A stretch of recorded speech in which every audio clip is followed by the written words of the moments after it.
મને તો હાવજની પજવણી કઈક થાય ને તો કાયદેસર નીંદર નો આવે સાહેબ. હાવજ જેવું હાવજને પ્રાણી કહેવામાં મજા ન આવે, પણ કેવું પડે આપણે. જનાવર કહીને પણ એ પ્રેમથી કહેવાય. હાવજ જેવી કોઈની સમજણ જ નથી. લ્યો નહીં, હું તો આ બરડામાં હવે આવ્યા છે એટલે થોડુંક એના વિશે કહી દો આપને. બધાય હાવજ હજી સુધી હું માનવા તૈયાર નથી કે હાવજ કોઈને નુકસાન કરે. બોલો, આજ દિવસ સુધી આપણે એને કાંઈ હેરાન કરી તો પછી તો હાવજ હોય જ સાહેબ. અને એક જ પ્રાણી એવું છે કે જે ખાધા પછી કદાચ મોટા ભેંસાને પાડાને મારી નાખ્યો હોય કે ભેંસ મારી હોય, પોતે ધરાઈ રહ્યા ને એટલે 1.5 કિલોમીટર કરમદીના ઢુવામાં સૂતો હોય કે હવે જેને ખાવું હોય ખાવ. શિયાળિયા ખાય, કૂતરા ખાય, ગીધડા ખાય.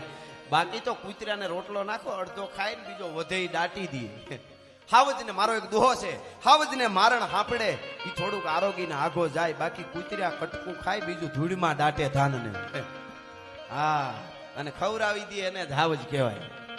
હા, અને એની ઓળખ સાહેબ શું એની વાત કરવી. અમે તો જોયા છે, હાલ્યા જતા હોય ને એ આમ ધીરો વયો આવતો હોય, અને એકલા તમે જાતા હો ને એને કાંઈ બતાવી નહીં ને કાંઈ, એટલે એ આમ કરે, આમ જોવે, આમ કરે ને પછી કેળો આપી દે. નકર એની તાકાત એક આમ કરીને આમ થાપો મારે, તગારું એક ધૂળ ઉખેડી નાખે. એવો તાકાત વાળો હોવા છતાં તરી જાય. શું કામે ખબર? એવું વિચારે કે આ બિચારો માણસ છે, વડ વગર ધીંગાણા થોડા હોય એટલે એ સાઈડ આપી દે આપણને સાહેબ. નકર એની તાકાત જોઈ તમે? એક પંજામાં આફરા ફાડી નાખેલા અમે જોયા છે. મારી નજર સામેના દાખલા અમે જોયા છે.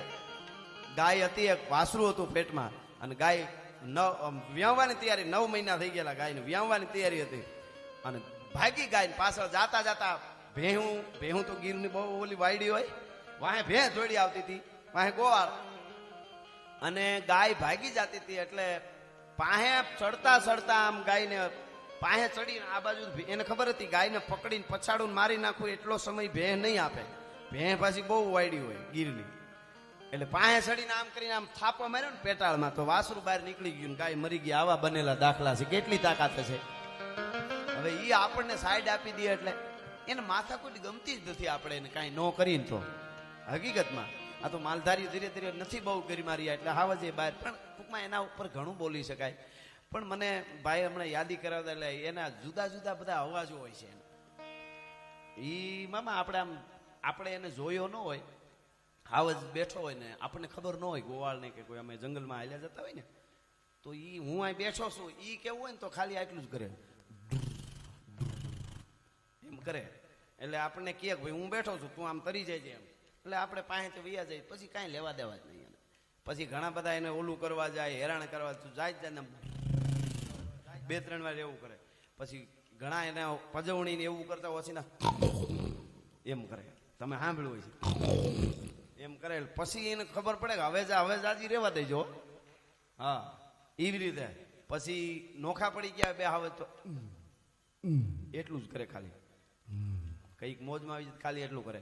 અને મારણ બારણ ખાઈ લીધું હોય, ખાઈ લીધા પછી તરત નહીં, પણ આજે ખાઈને આખી રાત સુતા હોય, પછી સવારમાં વહેલા જાગે, અને પછી જે કરે ને એ હમણાં કર્યો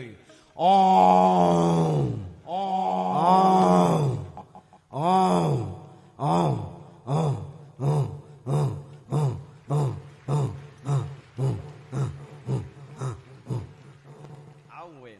પછી થોડીક ઝલક આપો. 2 હોય ને બેલાડ હોય, બેલાડ હાવજ 2 ભેળા હોય ને બેલાડ કહેવાય, 3 હોય ને ત્રેખડો કહેવાય, પછી ના હોય ને ટોળા કહેવાય.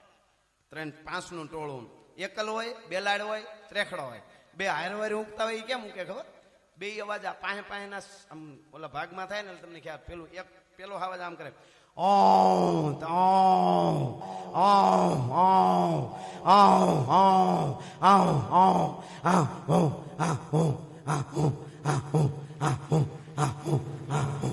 બેયનો હારે છે, જોઈ લો ખરેખર. એની મજા હોય, એની મજા લેવાય યાર. હાવજે આમ તો આખા વર્લ્ડમાં આ એશિયાટિક જે કેસરી સિંહ તો એ વર્લ્ડમાં અહીંયા આખા છે, અને દુનિયામાં આખા કેસરી સિંહ અહીંયા જ છે. અને આમ જોઈએ ઠેકાણામાં 2 પ્રકારના હાવજ, અહીંયાના ના અહીંના. તો આપણા એશિયામાં જોઈએ તો આપણે અહીંયા આવડી સંપત્તિ આપણને આપી છે દાદા સોમનાથ ને દ્વારકા વાળા. આનાથી મોટા ભાગશાળી આપણે ક્યાં હોય બધા માણસ? હે, આપણને દરિયા આપ્યા છે, આપણને બધું. અને વિદેશમાં જાય તો ખબર પડે આપણને પ્રકૃતિ. આ તો ખબર નહીં.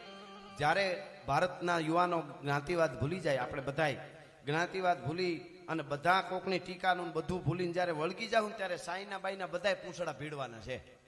હવે કેદી થાય એ ખબર નહીં, કારણ કે આપણા જેવું કઈ છે જ નહીં. હવે વિદેશમાં અમે જઈએ તો આપણા અહીંના બધા લોકો હોય, અમે મેરલાડાઓ ખૂબ અમને હાચવે ત્યાં, પણ એને પીપળા ને તુલસી ઘરમાં વાવવા પડે ને હીટ આપવી પડે, નહીતર બળી જાય. અને અહીંયા આપણે જૂનો વંડો ઉભો હોય તો એમાં પીપળો થાય, એમાં વડલો થાય. હવે આવો દેશ જોવા ક્યાં મળે તમને? વિચાર તો કરો. હા, એટલે આપણા દેશ જેવો કોઈ દેશ નથી.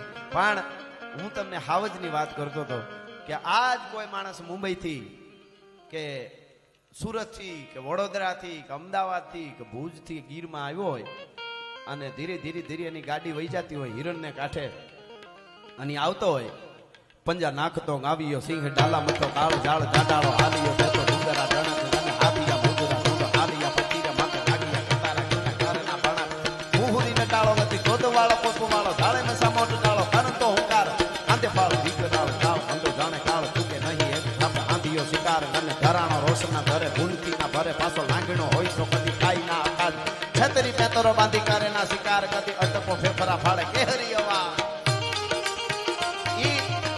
હાવજ આયલો આવતો હોય અને આપણી ગાડીની મોરથી આમ આડો ઉતરે, હાવજની તાકાત શું છે એ જોજો. આડો ઉતરે ને પછી જે મહેમાન હોય એના ઘરે વયા જાય, જ્યાં ના હોય ત્યાં. પછી 1 વર્ષ નહીં, 2 વર્ષ નહીં, 5 વર્ષ નહીં, 20 વર્ષે પાછા ગીરમાં આવે ને, હિરણને કાંઠે, શેત્રુજને કાંઠે, મસુંદરીને કાંઠે, હિંગવડાના કાંઠે, રાવળને કાંઠે એની ગાડી હાલી જતી હોય. વિચાર કરે અમે 20 વર્ષ પહેલા એકચ્યુઅલી આવ્યા હતા, બહુ યાદ નથી આવતું, પણ આમાં ક્યાંક અમે આવેલા ખરા, પણ બહુ એકચ્યુઅલી સ્થળ યાદ નથી રહેતું, પણ ક્યાંક આવ્યા હતા અમે આ બાજુ એવું વિચારતા હોય. એમાં ઓલું સ્થળ આવે ને ત્યાં યાદ આવે 20 વર્ષ પહેલા અહીંયા આડો ઉતર્યો તો, જેની મુલાકાત ન ભૂલાય એને સિંહ કહેવાય. ભલા માણસ છે, એની મુલાકાત ન ભૂલાય કે અહીંયા મળ્યો તો. દાદા બાપુ તો એમ કે જાત કમાણી કરીને ખાઈ સિંહની જાત, ભૂખ્યો રીએ પણ કોઈ દી ખડ ન ખાઈ સિંહની જાત.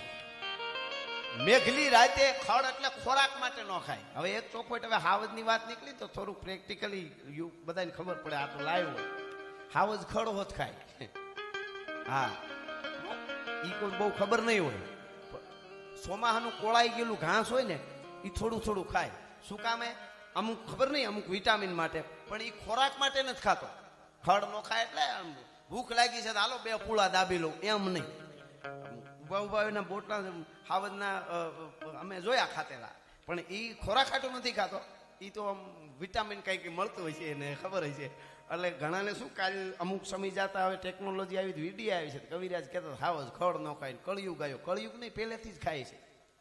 આ ઘણાને કદાચ ખબર નહીં હોય હાવજ ખડ ખાય, આપણે મામા ખબર હોય, પણ એ કેમ ખાય? થોડુંક એવું લીલું ઘાસ ખાય. એના ઓલા પોદળામાં અમે જોજો ખોળ ઘાસનો ડૂસો હોય છે, એને વનસ્પતિ, કારણ કે એકચ્યુઅલી ડોક્ટર તો હોય નહીં ત્યાં બહુ. હવે તો બધા વનકર્મીઓ બધા ઓલું કરે, નહીતર એમાંથી વિટામિન ગોતી લેતા, પણ એ ખોરાક માટે નથી ખાતા, કહેવાનો અર્થ મારો એ છે. પણ વાત તમને એ કરતો હતો કે હાવજ ઉપર આપણે ત્યાં દુઆ લખાણા છે, ગીતો લખાણા છે. હાવજને ઉપમા વીર પુરુષો હોય એને સિંહની ઉપમા આપી છે, એટલે સિંહ સિંહ છે.